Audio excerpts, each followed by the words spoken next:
I know there's a fight that a lot of fight fans kind of seen your son and Shakur kind of like a verbal agreement, not saying that, hey, that's the next fight, but we would like to fight at some point. Granted, these two guys have shared the ring. They're both extremely talented guys, seem like the top guys in the lightweight division. So how realistic do you think that fight will happen, seeing that they're both very interested? There you go. You got the two people involved that wanted to fight, so just up to the people that makes the business work to make it happen. And I think when you got the two people that agree to it, then the hardest part is done. So just putting it together, I think that's a fight that definitely can be made based on both of them saying it out loud. They even said it, right after the Tank fight a few months. But them two competitors right there agreeing to step up and fight each other and put a great fight for the audience and for themselves to prove who's the best. So it's very realistic, and I can see that happening next year. There's been a lot of respect, which is, in boxing, there's competitive nature, some trash talking, but amongst Shakur and your son Lamont, a lot of respect, just no gimmicks, no animosity, just we want to see who's the best. Would you agree, like, that's kind of always been their kind of relationship? Because he's had a lot of support saying that, Lamont has a huge chance in Tank. A lot of people thought he was crazy, I mean, firsthand, that I thought Tank was going to win the fight, but I was obviously wrong about how the decision played out. But Shakur was real adamant, real supportive, and also wanted to take the fight. So was that always been the relationship that you guys kind of had? Yeah, and this have been in a relationship since they've been kids. They two competitors though, but you got to see them in the ring. It ain't a lot of it's trash talk in that ring, and there's a lot of competitive action in there. So that's why Shakur was so confident of voicing his opinion, because he knew Lamont capabilities. So them two been working together for a while when they was younger, but when they spar and stuff, they all business in there, man. It's because neither one of them want them to outdo each other. So. It's gonna be a great, exciting fight between those two high-level IQ, skillful guys like that. So, nothing but respect. But I show the choice of words to heat up. It still be respectful, but fighters get on the edge, come close to fight time, and once they step their first foot on their steps, man, it's all business, man. So, once the fight over, they can go back to it. But I can see them put on a hell of a show. Do you think it would be more exciting and bigger than the last fight that you guys put on with you and Tank? Yeah, because Tank, because that's the next one up. And Shakur coming off a great performance against Zepeda. It's two fighters that's top notch. I think a lot of people are tuned in, want to see two skillful guys like that compete. So they're willing to get in there. They said they ready. They willing. Shakur said he might have some business before that. If that don't fall through, if that don't go through, then he will fight. Lamont said he'll fight him. So that'd be a very exciting fight and a very good fight for the fans and for them too. Do you feel like over the year or two that a lot of fight fans and even pundits, boxing media and everything, they were very critical of maybe like your son's chances against Tank or Shakur's, I guess entertainment value, how people per se.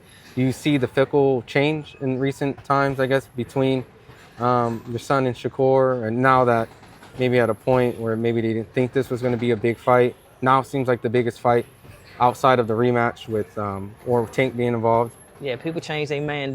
People change their mind like the weather. But right now, they say Shakur couldn't do this, my son couldn't do that, but they proved otherwise. So right now, they both popularity level is high, and I think it's a perfect time for them to share the circle, especially since the rematch didn't happen like we wanted. I wanted to ask you, because I've seen a lot of people say because of the fight wasn't made, that Lamont, your son, has been on a draw victory lap, kind of going around doing a whole bunch of interviews. I mean, I know there's humor in that, but I know sometimes maybe it might take offense. But the fact that he's kind of, I guess they say he's celebrating a draw. He's out there, he's having a great time. You didn't essentially win, so what are you doing? I guess.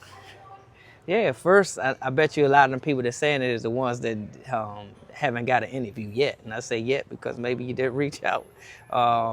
But people don't want to call it for what it was, you know what I'm saying? Majority of the people thought we won the fight. So, yeah, he feel confident in speaking on it. And what do you look like turning down Shannon Sharp, Stephen A, things like that? Oh, I want to interview you, Lamont. Oh, nah, I can't do it. You know, I'm gonna stay in the gym. And that sounds stupid. Then they say we think we big-headed for not interviewing with them. So it's a double-edged sword. And people just saying it because they ain't got nothing to say. And there's a lot of fans out there just hate the fact that we speaking facts when they do interview. You know what I'm saying? Go back, watch the tape. We got a problem with it. You know what I'm saying? He done watched it with the fans too. You know what I'm saying? So, you know, he just a regular guy, man. You know what I'm saying? If people want to interview him, especially huge platforms like that, you're not going to turn them down. No other boxer would turn those type of chances down. And boxing is about marketing yourself, and people say we don't do it enough. Now, when my son do it, it's a problem. Come on, man, get out of here with that mess, man. So, if you do want to interview, just tap into his PR people, man. You know, I'm sure if you talk shit, though, I guarantee you he ain't gonna come on there right now. Don't say he won't never come on there, but he might refuse the few, but for most part, he's real open, man, discussing, man, just talking about what happened, talking about the past, talking about the present, and just talking about him outside of boxing as well. You know what I'm saying? We got a lot more. You know, it's more than boxing in life. Plus, he got his Twitch popping. It looks like. Yeah, so I mean, he's kind of speaking through there, and kind of, you know, like kind of putting himself before someone can even ask him a question. Because, you know, why not self-entrepreneur? Because these are questions that people want to hear, right? So he's kind of doing it on his own. And he's talking directly to his fan base, you know, and any other people in there. Like, a lot of people don't give interaction with fans. You know, he's there. You know, he's signing all. If people want an autograph, he gives it. If people want to say something to him, he's talking to them. He's answering questions. So he's there to be there for people that look up to him or want to talk to him or say hello and ask him a few questions. You know, ain't nothing wrong with that. You know what I'm saying? So he's enjoying it. As long as he's enjoying it. One thing about him, he don't worry about what nobody thinks. So whether you say it or not, it ain't gonna bother him one bit. Yeah. I know he had his birthday the other day, so, you know, I know he's enjoying himself. But just for the Lamont fans, you know, is there any concerns or no concerns about the fact that because the fight still hasn't been made and things like that, you know, they want to make sure that his activity level matches his performance. So, I mean, in due time, he's still training, still working hard. You guys still. Man, yeah, Lamont's a gym rat. You know what I'm saying? We still in the gym. We've been in the gym.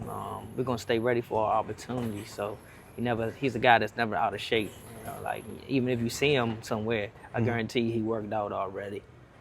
So he's one of the most dedicated fighters probably in the sport. So we ain't got to worry about that. He's been training. He's been training hard, and we just waiting for what's next. And we're gonna.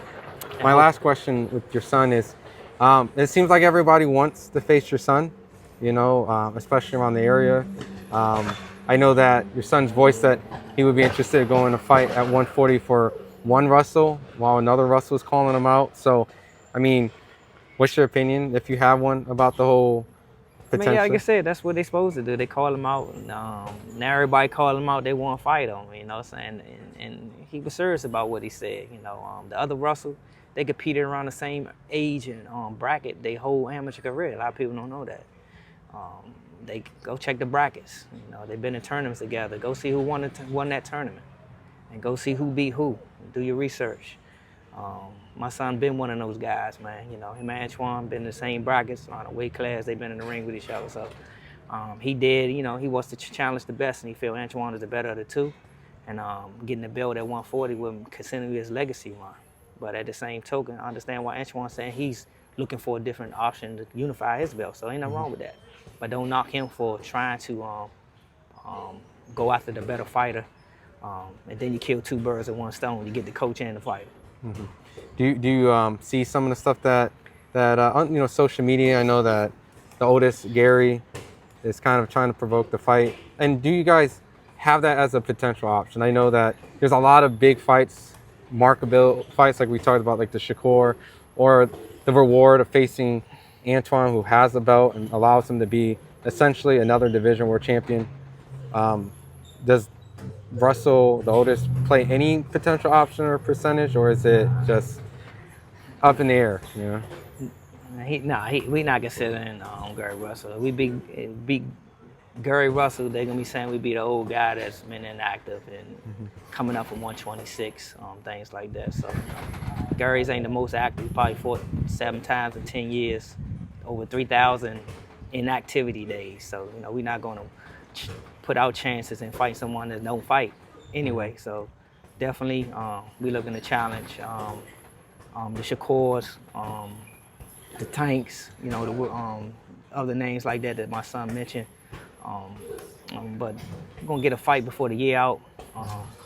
We'll see what that is, see what that brings, and then hopefully in the beginning of the year we get one of them names we've been talking about. Awesome.